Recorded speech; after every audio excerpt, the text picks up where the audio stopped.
शराब घोटाला। पिछले 2 साल से ये शब्द आपने कई बार सुना होगा।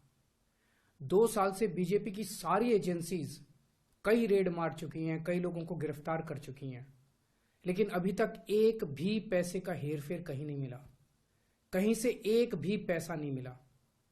अगर भ्रष्टाचार वाकई हुआ है तो इतने करोड़ों रुपए गए कहां?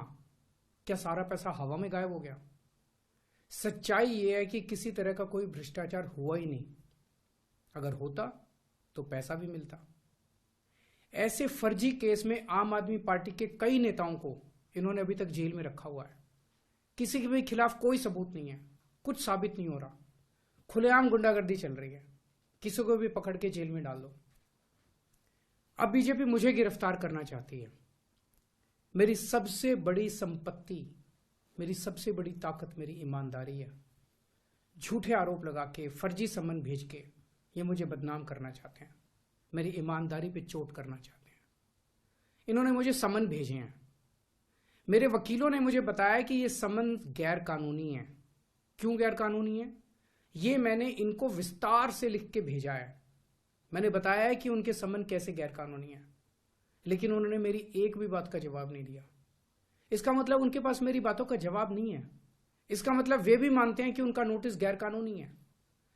क्या मुझे एक गैर कानूनी समन का पालन करना चाहिए?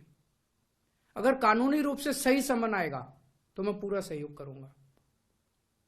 बीजेपी का मकसद जांच करना तो है ही नहीं। इनका मकसद तो लोकसभा चुनाव में मुझे प्रचार करने से रोकना है।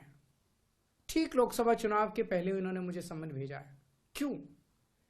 इस जांच को चलते 2 साल हो गए। अभी ठीक लोकसभा चुनाव के पहले मुझे क्यों बुलाया जा रहा है? पहले क्यों नहीं बुलाया? सीबीआई ने मेरे को 8 महीने पहले बुलाया था। मैं सीबीआई में गया था, उनके सारे जवाब भी दिए थे। लेकिन अब ये लोग ठीक लोकसभा चुनाव के 2 महीने पहले मुझे बुला रहे हैं। तो बीजेपी का मकसद कोई पूछताछ करना थोड़ी है। इनका मकसद है पूछताछ के बहाने केजरीवाल को बुला लो और उसे गिरफ्तार कर लो, ताकि मैं लोकसभा चुनाव में प्रचार ना कर पाऊं। आज बीजेपी